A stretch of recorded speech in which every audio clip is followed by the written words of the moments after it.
The Chicago City Council might be breaking news here. Grant DePorter joins us. The legend, Grant DePorter, joins us, CEO, Harry Caray's Restaurant Group in the Chicago Sports Museum. Holy cow! A restaurateur extraordinaire in Chicago forever. Hey, Grant, how you been? Hi, Steve. How you doing? Nice to talk to you again.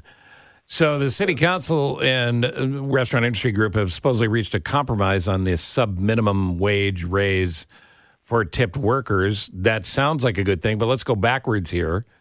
The One Fair Wage Act would have raised tipped workers up to a number that they're fighting for or politicians are fighting for.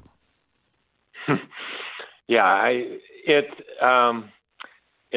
unclear who's actually fighting for the wages, but when you really look at where they were, like I was looking back like in 2012, and do you know like the server wages have gone up 300% just since 2012. Mm-hmm. But this proposal would move us up to like 500-something% from where it was in 2012, like a 46% increase in pay every year for 11 years straight. It's like, how much do certain people think that businesses can afford to pay to exist in Chicago? And it's the thing is, in our industry, the only people that make minimum wage are the tipped employees, the servers, because everyone else, it's a competitive market out there. So no one's going to work for regular minimum wage really downtown. Mm-hmm. So the servers, though, are the highest paid people in the restaurants. When we looked at it before, our servers were making $50 an hour in tips, plus they get right now $9.40 an hour in wages. But so when they do an increase like this, the only ones that get the benefit of this wage increase are the highest paid people working in a restaurant. Well, that's what I don't. That's what I didn't understand about it, because it seems like they were looking for a solution to a problem that didn't exist, and the expense of which would be certainly small and medium-sized restaurants really having a struggle. I mean, just coming out of COVID, you got smaller joints just trying to stay in business. And now you're being forced to give a raise to the people who don't need the raise to stay in the job that they could leave if they didn't want to be there. Right. I mean, it's like the timing couldn't be worse. You come off a pandemic where our restaurants were forced to be closed for months on end. And when you look at it, the office market downtown is barely rebounded. Most of the offices are empty and might be empty forever at this point because people are working from their homes in the suburbs. So, like I met with some people at City Council and I was like, you've seen what restaurants are like in the Loop. They're barely holding on. And now you want to raise their wages by 67%.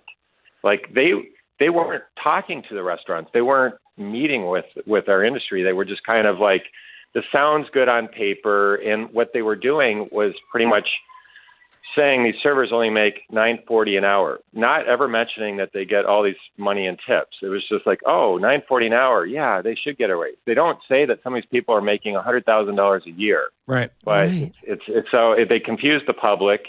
So it just sounds good on paper. But when you really look at it, the real estate taxes, my taxes at Harry's went up to $270,000 a year. Just, I mean, Lord.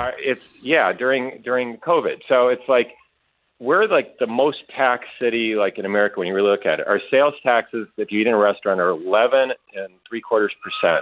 We have the highest hotel taxes in the country. We have the highest rental car taxes. So it's a tax. And then, so this is a form of a tax because if you shift all the burden to the businesses, they're going to have to either raise their prices or do other things.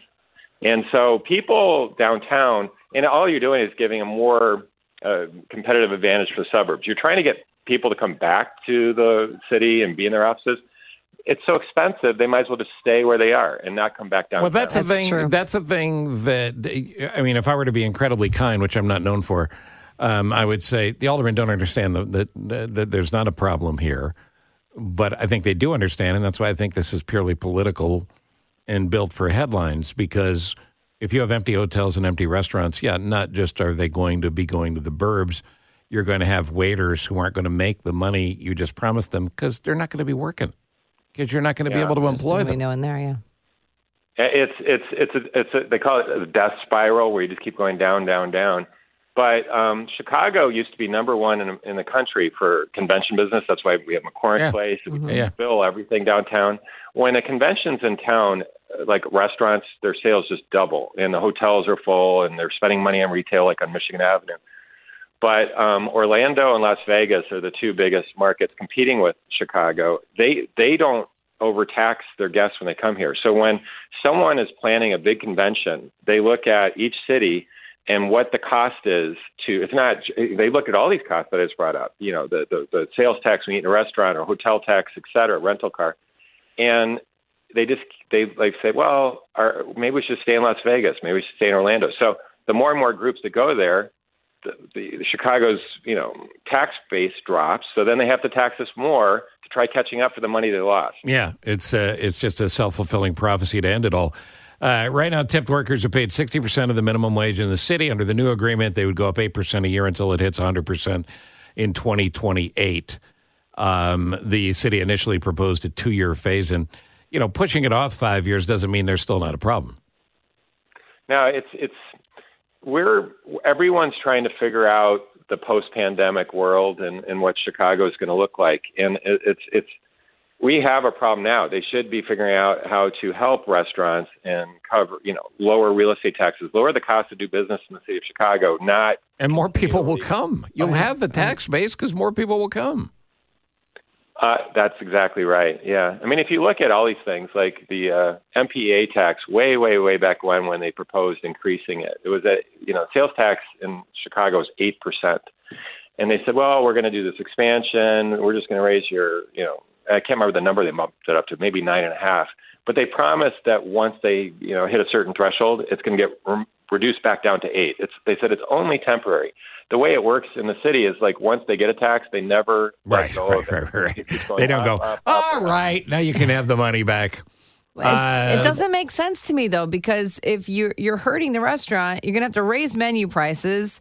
You're already probably paying more for the food that you're bringing in, and now you're going to raise prices. Do we still tip once this server makes this higher amount of money? Are we still tipping on top of that, or does the tipping culture go away?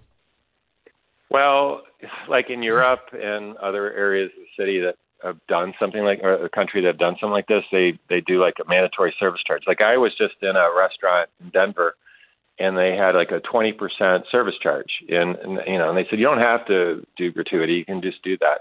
So it kind of takes away the incentive, right, for a good server or a bad server, but it's like a fixed income. And it takes away the kind of concept of the word hospitality where, you're just trying. I mean, I don't know if you've ever eaten some of these restaurants in Europe, but the service is not really the best. No. Go to Paris, wait for someone to smile, and then come home. Yeah, so it could be more of like a fixed wage type of structure. Well, I know how big a supporter you are of small joints and how much you want small businesses in Chicago to thrive because, frankly, big businesses can't thrive if small businesses are failing. So the city's doing no favors to anybody from Harry Caray's all the way down to your taco joint on the corner. Mm-hmm.